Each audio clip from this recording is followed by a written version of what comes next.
Hello મિત્રો, જય માતાજી, જય દાદાજી। નવરાત્રિ દરમિયાન કઈ બાબતોનું ધ્યાન રાખવું તે આજે હું તમને જણાવીશ।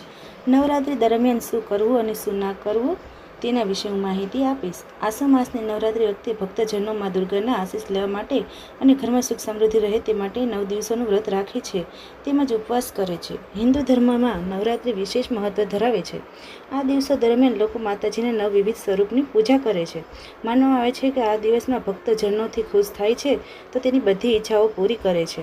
તમે પણ જો માતાજીના આશીર્વાદ લેવા માંગતા હોવ તો નવરાત્રિ દરમિયાન કેટલીક વાતોનું ધ્યાન રાખવામાં આવે છે। તો અહીંયા જાણો કે નવરાત્રિ દરમિયાન શું કરવું અને શું ના કરવું। નવરાત્રિ દરમિયાન આ કરવું જોઈએ। નવરાત્રિ વ્રત કરી રહ્યા હોવ તો ધ્યાન રાખો કે પૂજા સવારે અને સાંજે નિયમો પ્રમાણે કરવી જોઈએ। સાથે માતાજીની આરતી તેમજ પ્રસાદ પણ કરવો જોઈએ।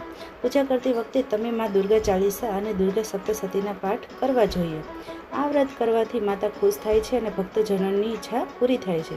જો તમે નવરાત્રિ વખતે 9 દિવસ ઉપવાસ કરી રહ્યા હોવ તો તમે બેડ અથવા પલંગ ઉપર સૂવાનું છોડીને જમીન પર સૂઈ શકો છો। તો મિત્રો, નવરાત્રિ દરમિયાન આ વસ્તુનું ધ્યાન રાખવું જોઈએ અને આટલી વસ્તુ કરવી જોઈએ। હવે આપણે જાણીશું કે નવરાત્રિ દરમિયાન શું ના કરવું જોઈએ। આ વ્રત દરમિયાન મધ એટલે કે મદિરા, પાન મસાલા વગેરે ખાતા હોવ તો છોડી દેવા જોઈએ। તે પણ વ્રત દરમિયાન વર્જ્ય છે। જો કોઈ વ્યક્તિ આ વ્રત કરે છે તો તેણે બ્રહ્મચર્યના નિયમોનું પાલન કરવું ફરજિયાત છે। આવું ન કરવાથી વ્રત તૂટી શકે છે।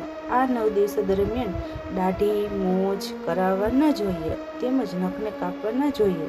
નવરાત્રિ ચાલે છે તે દરમિયાન ખોટા વિચારો કરવા ન જોઈએ। આ દિવસો દરમિયાન કોઈ પણ મહિલા અથવા દીકરીઓનું અપમાન ન કરવું જોઈએ। તો મિત્રો, તમને મારી માહિતી કેવી લાગી છે તે કમેન્ટ્સમાં જણાવજો।